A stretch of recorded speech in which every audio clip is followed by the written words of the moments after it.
দীর্ঘ 15 বছর পর মনের মতো করে বৈশাখী আনন্দ শোভাযাত্রা উদযাপন করল লালমনিরহাট জেলা বিএনপি।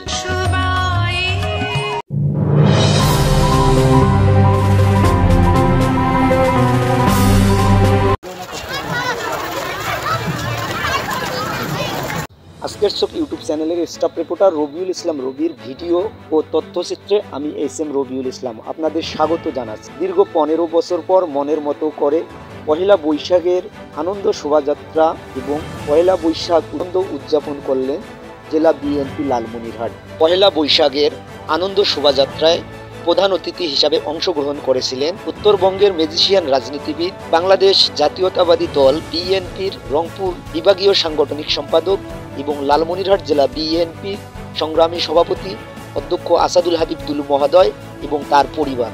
উপস্থিত ছিলেন জেলা বিএনপি সহ জেলা বিএনপির অঙ্গ সংগঠন, বিভিন্ন শিক্ষা প্রতিষ্ঠানের ছাত্রছাত্রী, শিক্ষক, কর্মচারী সহ নানা পেশা শ্রেণীর মানুষ। পহেলা বৈশাখের আনন্দ শোভাযাত্রা শেষে বাংলাদেশের ঐতিহ্যবাহী মাটির প্লেটে পান্তা ভাত খান আনন্দ শোভাযাত্রায় অংশগ্রহণকারী। পান্তা ভাত আপ্যায়ন শেষে জেলা বিএনপির সভাপতি জনাব অধ্যক্ষ আসাদুল হাবিব দুলু মহোদয় আনন্দ শোভাযাত্রায় অংশগ্রহণকারীদের উদ্দেশ্যে বলেন, এই পহেলা বৈশাখে লাঠি খেলা, জাল বোনানো, চকর চাল এইসব খেলার আয়োজন আমরা এখানে করেছি।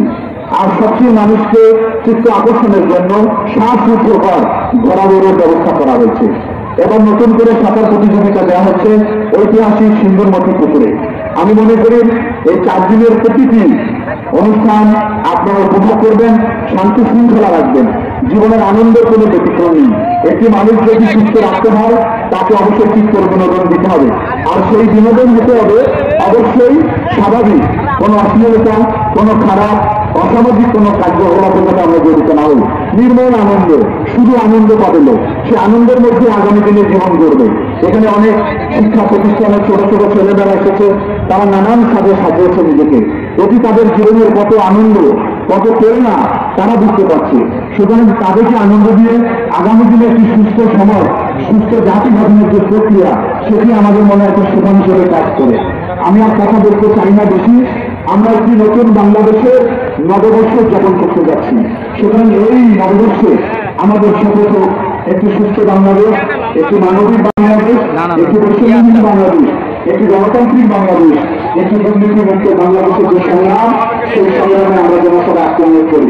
আমরা মনে করি সরকারকে, এই অন্তর্বর্তীকালীন সরকারকে আমরা আহ্বান জানাবো যে আগামী 17টি বছর বাংলাদেশের মানুষ জীবনকে বাজিয়ে রেখে রক্তপাত করে জীবনকে উৎসর্গ করে এই প্রতিবাদের অবসান করেছে।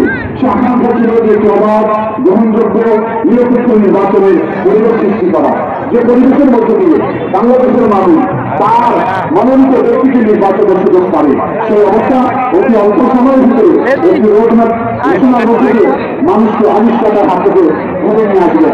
অতি অল্প সময়ের ভিতরে সেটি ঘোষণার মধ্যে দিয়ে বাংলাদেশকে একটি সুস্থ স্বাভাবিক রাষ্ট্রের মধ্যে আমরা যেন নিয়ে যেতে পারি। যত বিলম্ব হবে তত প্রতিবাদী সংস্থা, প্রতিবাদী শক্তি মাথা চাড়া দিচ্ছে। আপনারা ইতিমধ্যে জানেন, চালু করার থেকে বর্তমান আগের বিগত প্রতিবাদী সরকারের শেখ হাসিনার একটি অবয় তৈরি করেছিল, তারা সহ্য করতে পারে না, আগে নিয়ে জানিয়ে দিয়েছে। কারণ তাদের যে অবয় সেটি বাংলাদেশের মানুষ জানিয়ে দিলে কোনো লাভ হবে না। শেখ হাসিনা বাংলাদেশের মানুষের রক্ত পিয়ে ফেলেছে। অধ্যক্ষ আসাদুল হাবিব দুলু মহোদয় তার বক্তব্যে বলেন, দীর্ঘ 15 বছর বিগত স্বৈরশাসক সরকার বাংলাদেশের ঐতিহ্য ইতিহাসকে ভুলে গিয়ে ইংরেজদের ইতিহাস বাংলাদেশের সংস্কৃতিতে প্রবেশ করিয়েছেন। আজকের চোখ ইউটিউব চ্যানেলের পক্ষ থেকে আমি এস.এম. রবিউল ইসলাম আপনাদের সকলকে ধন্যবাদ জানিয়ে বিদায় নিচ্ছি।